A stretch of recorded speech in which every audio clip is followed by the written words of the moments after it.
नमस्कार दोस्तों, आप देख रहे हैं देश प्रथम न्यूज और मैं आपका दोस्त ज्ञान प्रकाश। जब से प्रियंका गांधी वाड्रा का वायनाड सीट से चुनाव लड़ने की घोषणा हुई है, तब से ये पॉलिटिकल सर्किल में कयास लगाए जाने लगे हैं कि क्या कांग्रेस पार्टी में प्रियंका गांधी के कद को छोटा करने की कोशिश की गई है या कोशिश की जा रही है। क्योंकि ये अंदेशा तो बहुत पहले से लगाया जा रहा था कि 2019 में ही जब राहुल गांधी ने इस्तीफा दिया तो उन्होंने सीधे सबसे पहले कहा था कि गांधी परिवार से कोई अब कांग्रेस का अध्यक्ष नहीं बनेगा। लेकिन उसके 3-4 दिन बाद ही उनकी माता श्रीमती सोनिया गांधी कांग्रेस की कार्यकारी अध्यक्ष बन गए और कम से कम वो 2-2.5 सालों तक रही। लेकिन कहीं उसको भी तब ऐसे ही ये देख करके जोड़ा गया था कि कहीं ना कहीं प्रियंका गांधी का जो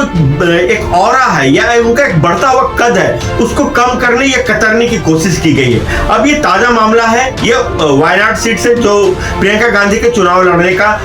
लड़ने की घोषणा की गई है। आखिर राहुल गांधी ने रायबरेली सीट को ही रिटर्न करने की क्यों घोषणा की, वायनाड को क्यों नहीं?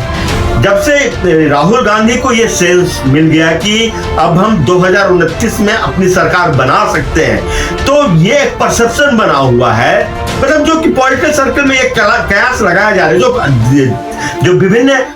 तरह के जो मतों वाले जो राजनीतिक विशेषज्ञ, मैं विभिन्न तरह के मतों वाले यहाँ मतलब जैसे बीजेपी, कांग्रेस या लेफ्ट, सारे मतों वाले लोग की बात कह रहा हूँ कि जो प्रधानमंत्री बनते हैं वो ज्यादा से ज्यादा उत्तर प्रदेश से ही चुनकर आते हैं। आप नेहरू से लेकर के इंदिरा गांधी से लेकर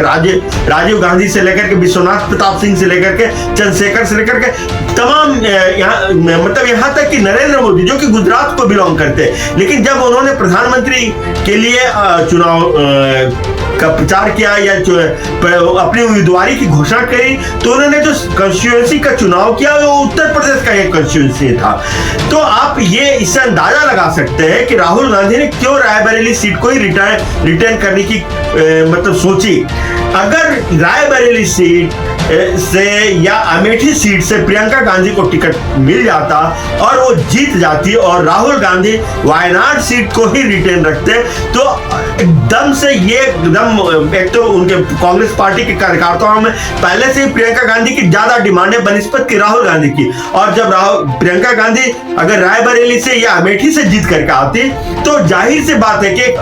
ऑटोमेटिक राहुल गांधी को वो बीट कर देते। वैसे भी उनका एक जो ऑरेटरी स्किल है, उनका एक जो करिश्मा है, उनका जो एक ऑरा है प्रियंका गांधी का, वो कहीं ना कहीं राहुल गांधी से 20 है। उनकी एक जो कन्विंसिंग कैपेसिटी है,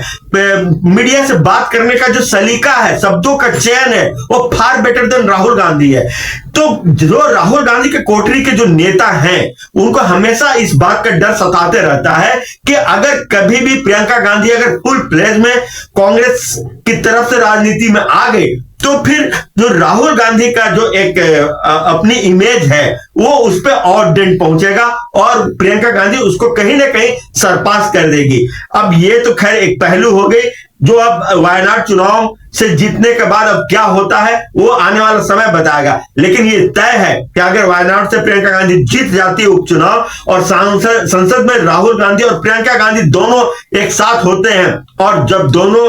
अपनी भाषण कला का